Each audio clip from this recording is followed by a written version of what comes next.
Kadapa Telugu Desam party MLA మాధవిరెడ్డికి కొత్త భయం పట్టుకుందా అంటే మేబీ ఆమె ఒక మాట అన్నది, తన కోటరీలోనే కోవట్లో ఉన్నారు అని చెప్పేసి దిగులు చెందుతూ మనసును తుడిచేస్తుందా అన్నట్టుగా మాట్లాడింది. ఆమె తన మనసును తుడిచేస్తుందంట. తన చుట్టూ కోవట్లు ఉన్నారంట.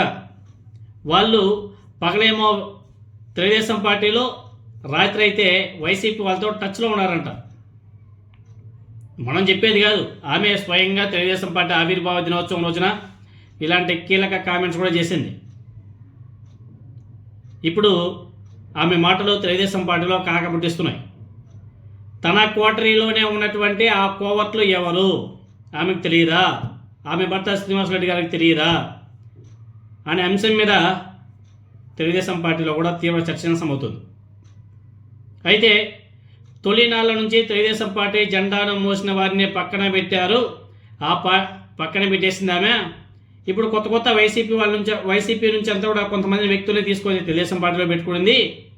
ఆమెకు జరగాల్సిందే అనేసి తెలుగుదేశం పార్టీలోనే కొంతమంది నాయకులు బాహాటంగా చెప్పుకుంటున్నారు.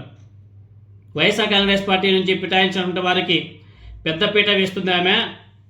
ఇలాంటి తరుణంలో తన చుట్టూ ఉన్న వారిలో కోవట్లు ఉంటారు అని చెప్పేసి కూడా ఆమె చేసినటువంటి వ్యాఖ్యలకు తెలుగుదేశం పార్టీ నాయకులే కౌంటర్ ఇచ్చుకుంటున్నారు.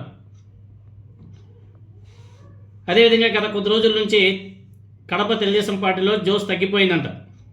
నేతల మధ్య అంతర్గత విభేదాలు తీవ్ర స్థాయికి వెళ్ళిపోయాయంట.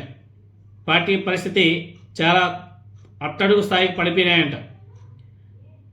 గతంలో సీనియర్ నాయకులంతా కూడా ప్రెస్ మీట్ పెట్టి మరి ఆమె మీద విమర్శలు చేసిన సంగతి మనం కూడా చూసాం. ఎమ్మెల్యే తీరు మీద అనేక మంది నాయకులు అభ్యంతరాలు కూడా తెలిపారు. 40 ఏళ్ళుగా పార్టీ జెండాని మోస్తూ ఉంటే తెలుగుదేశం పార్టీ సీనియర్ నాయకులను ఎమ్మెల్యే పక్కన పెట్టేసిందని చెప్పేసి ఆరోపణ కూడా చేశారు. దాదాపు పాత తరం తెలుగుదేశం పార్టీ నేతలంతా కూడా ఎమ్మెల్యేకు దూరంగానే ఉంటున్నారు. స్టిల్ ఎమ్మెల్యేగా మాధవిరెడ్డి గెలిచిన తర్వాత ఇతర పార్టీల నుంచి, మెయిన్గా చెప్పాలంటే వైఎస్ఆర్ కాంగ్రెస్ పార్టీ నుంచి వచ్చే పిటాయింపు నాయకుల్ని వెనక తిప్పుకుంటూ ఒక ప్రత్యేక వర్గాన్ని కూడా తయారు చేసుకుంది అని చెప్పేసి తెలుగుదేశం పార్టీలో ఎన్నో ఏళ్లగా ఉన్నటువంటి సీనియర్ నాయకులంతా కూడా మాట్లాడుతూ ఉంటారు. పాత తరం మొత్తం కూడా కనుమరుగైపోయింది. సో ఆమె మాట్లాడుంటే మాటలు చూసి తెలుగుదేశం పార్టీ నాయకులే పాపం ఆవేదన వ్యక్తం చేస్తున్నారు. తెలుగుదేశం పార్టీ కడపలో అట్టడుగు స్థాయికి పడిపోవడానికి కారణం ఆ ఎమ్మెల్యే గారే అని చెప్పేసి వాళ్ళంతా కూడా మాట్లాడుకుంటున్నారు. సాక్షాత్తు తెలుగుదేశం పార్టీ నగర అధ్యక్షుడిగా కొనసాగుతున్నటువంటి శివ కొండారెడ్డి మీద అనుకుంటా ప్రత్యక్ష దాడి జరిగింది. వైఎస్ఆర్సీపీ నుంచి వెళ్ళినటువంటి వాళ్ళు ఓ division Telugu Desam party incharge Venkatesh మీద మూకుమ్మడిగా దాడి చేశారు. కీలక నేతల పరిస్థితి ఘోరంగా తయారైంది. ఇప్పుడంతా కూడా వేరే పార్టీ నుంచి వచ్చిన వారికే కడప తెలుగుదేశం పార్టీలో పెత్తనం అని చెప్పేసి పాత తరం నాయకులంతా కూడా బాహాటంగా చెప్పుకుంటున్నారు. వాళ్ళ బాధను వినే నాదురేలే. అలా తన అక్కసను కూడా వెలగక్కుతుంది మాధవిరెడ్డి గారు. మొన్న అలా జరిగితే ఈరోజు ఇంకో గొడవ వేసుకుంది ఆమె. మొన్నేమో కుర్చీ గోల, ఇప్పుడేమో ప్రోటోకాల్ రగడ. ఆమె ఎప్పుడు చూసినా ఏదో ఒక రాద్ధాంతం చేసి వార్తల్లో నిలబడాలి అనేసి అనుకుంటుందో ఏమో తెలియట్లేదు. లేకపోతే ఈ విధంగా చేస్తే చంద్రబాబు నాయుడు గారి కలలో పడితే, నారా లోకేష్ గారి కలలో పడితే వాళ్ళు ఏమన్నా సరే మినిస్టర్ పదవి ఏమన్నా ఇస్తారేమో అనేసి ఆశ అర్థం కావడం. టిట్కో ఇళ్ల పంపిణీ సందర్భంగా చోటు చేసుకునే ఘటన ఇది.